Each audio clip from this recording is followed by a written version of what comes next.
Acabamos de passar por um 29 de outubro, Dia Mundial de Combate ao AVC. É a primeira vez que eu venho fazer um vídeo aqui depois de mais de 10 anos como neurologista. E eu quero fazer esse vídeo principalmente para orientar as pessoas a respeito de algo que eu tenho certeza que elas não ouviram. Eu posso resumir essa chamada como AVC no SUS, uma tragédia. Depois de tantos anos trabalhando com isso, eu posso dizer, apesar da evolução do tratamento de AVC, a sensação que eu tenho de trabalhar com isso hoje ainda é de fracasso. Vem comigo que eu vou explicar o porquê disso. A importância do tema é indiscutível, tá? AVC é simplesmente a principal causa de incapacidade física nos adultos. É a principal. Acho que todo mundo sabe que a gente tem AVC isquêmico e hemorrágico, né? No AVC isquêmico, você tem obstrução de um vaso, fim da circulação naquele pedaço do cérebro e a disfunção e morte daquele pedaço, o infarto daquele pedaço. No AVC hemorrágico você tem a rotura de alguma estrutura vascular e aí você tem acúmulo de sangue fora do vaso, produzindo também destruição do tecido e déficit neurológico, ou seja, a pessoa perde a função daquele pedaço que foi lesado. Acontece que o AVC hemorrágico corresponde por uma parcela pequena dos AVCs. E o tratamento de AVC hemorrágico evoluiu muito pouco nos últimos 50 anos. Eu quero falar aqui de AVC isquêmico, que corresponde à maior parte dos AVCs, e o tratamento de AVC isquêmico evoluiu absurdamente nesses mesmos 50 anos. E aí a gente pensa, pô, agora que existe tratamento, que a medicina evoluiu nesse sentido, a gente chegou à cura do AVC, assim as pessoas vão parar de sofrer disso, né? A coisa tem jeito agora? Não. Infelizmente não. E eu vou explicar por quê. A gente tem duas questões principais em tratamento de AVC. A primeira é a estrutura e a segunda questão é o tempo. Quando eu falo de estrutura, eu falo do recurso necessário para se tratar AVC. A gente tem duas modalidades principais, tá? A mais complexa é a trombectomia, onde você usa um sistema de cateterismo para navegar pelos vasos até chegar na obstrução, fazer a extração mecânica que a gente fala daquele trombo. Isso é um tratamento mais moderno, ele é muito caro, complexo e não se aplica a todos os AVCs, tá? Uma pequena parte. E não é dele que eu quero falar. Eu quero falar da trombólise venosa. A trombólise é o tratamento mais tradicional, o mais usado, porque é muito mais disponível. Você só precisa da medicação injetada na veia e ela vai se espalhar pelo sangue e vai agir lá naquele coágulo, lá naquele trombo que obstruiu o vaso, meio que derretendo ele e restabelecendo a circulação. Então a gente pensa, pô, se o recurso mais simples para tratar AVC é só um remédio na veia, então agora tá tudo resolvido, né? Não. E eu vou te explicar o porquê. Primeiro a gente tem que entender como a doença evolui. Eu vou te falar que é muito triste a gente pegar as famílias com um paciente internado há um dia, 2, esperando por um tratamento, né? Então, doutor, não vai tratar? Meu pai não vai melhorar? Olha, é isso que a gente mais vê. O leigo pensa assim. Como boa parte das doenças pode ser tratada em dias, semanas, às vezes a pessoa pensa que tem dias, semanas para tratar um AVC, mas não tem. A partir do momento que você tem cessado o fluxo sanguíneo numa parte do cérebro, você começa a ter morte de neurônio após neurônio. E em poucas horas, você tem toda aquela área irreversivelmente afetada. Ou seja, a gente só tem poucas horas para tratar AVC. A gente diz que tempo é cérebro. A cada minuto, morrem milhares e milhares e milhares de neurônios. Até que, após algumas horas, você não tem praticamente o que fazer naquela lesão.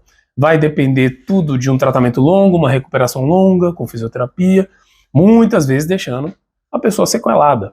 E isso é que é triste. Todo mundo sabe, quando perde sangue, que tem que voar para um hospital, né, que pode morrer com a perda de sangue. Todo mundo, quando tem um trauma, tem a noção da urgência.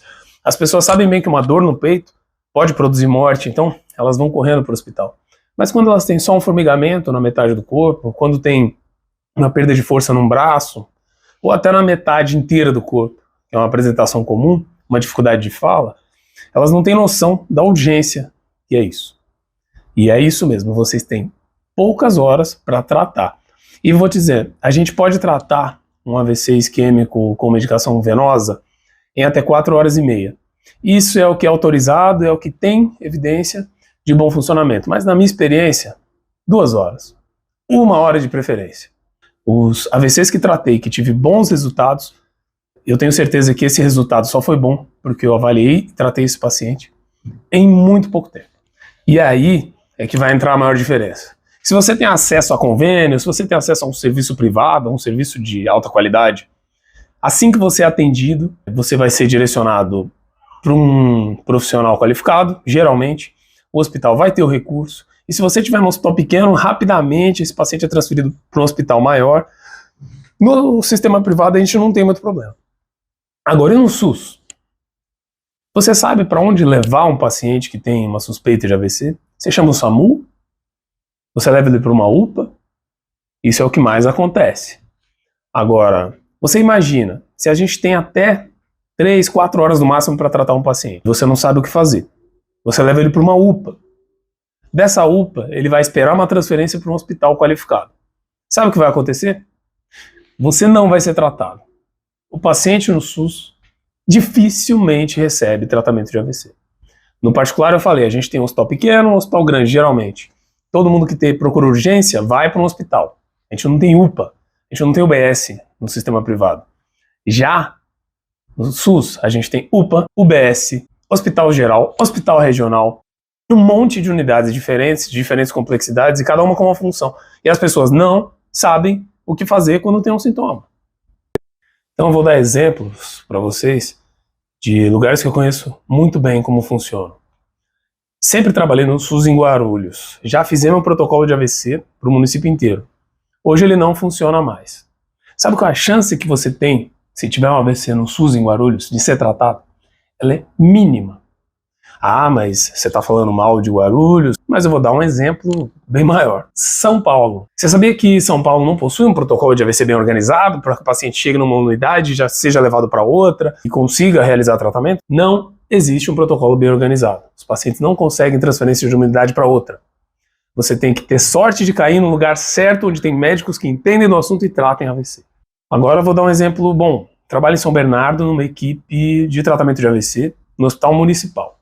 Qualquer paciente em São Bernardo que chegue com um sintoma, com uma suspeita, em qualquer unidade da cidade, vai ser imediatamente direcionado para essa unidade onde a gente trata AVC. E ainda assim, eu vou dizer que a gente perde muitos e muitos casos por causa dessa demora. Com tudo organizado, dele sair da casa, ir para uma unidade, para ir para a unidade que a gente está. Então, eu vou concluir com vocês aqui. A primeira, AVC é urgência, urgentíssima. Tempo é cérebro. Se você tem uma suspeita de AVC, que a gente pode fazer um outro vídeo sobre isso, geralmente você vai ter uma perda de sensibilidade, ou de força, ou de fala, uma perda neurológica súbita, aguda. Nunca vá a uma EBS, nunca vá a uma UPA, nunca vá a um hospital pequenininho. Se você depende do SUS, vá ao maior hospital que você tiver acesso. Se você tiver serviço particular, tiver convênio, vá a um hospital de grande porte que você tiver acesso. Ah, mas Humbert, você falando assim, o povo vai encher os hospitais com queixas bobas. Não, o contrário também é verdadeiro. Se você tem gripe, uma dor de garganta, não é para você ir para um hospital grande. Você tem que ir para uma UPA, para uma unidade pequena. Se você tem um problema crônico, você vai para uma UBS. Isso não é bem conhecido das pessoas. O público não sabe muito bem o que fazer com suas queixas. Não se esqueça, se você tiver um sintoma neurológico sugestivo de AVC, uma perda de sensibilidade, de movimento, uma dificuldade de fala, você ou algum parente seu, nunca vá a uma unidade pequena. Tá? Procure imediatamente um hospital grande, o melhor hospital que você tiver acesso. E você, dependendo do SUS, fazendo tudo certinho, eu ainda te digo, infelizmente, dificilmente você vai conseguir ser tratado de um AVC. É triste, mas é a realidade. E eu tenho que informar esse tipo de coisa para as pessoas, para tentar pelo menos reduzir a chance delas perderem o tratamento e ficarem com um problema para sempre. Eu acabei de passar por essa situação com um parente meu, não consegui tratamento, sendo eu, neurologista, bem informado, ao lado dele, não consegui tratamento necessário. E eu vou falar para vocês, é maravilhoso você pegar um paciente que não se move, realizar um tratamento de AVC, devolver esse paciente para a família intacto, sem queixa nenhuma. O tratamento de AVC, quando bem aplicado, é uma coisa maravilhosa. Só quem fez para dizer. Tá bom? Um abraço.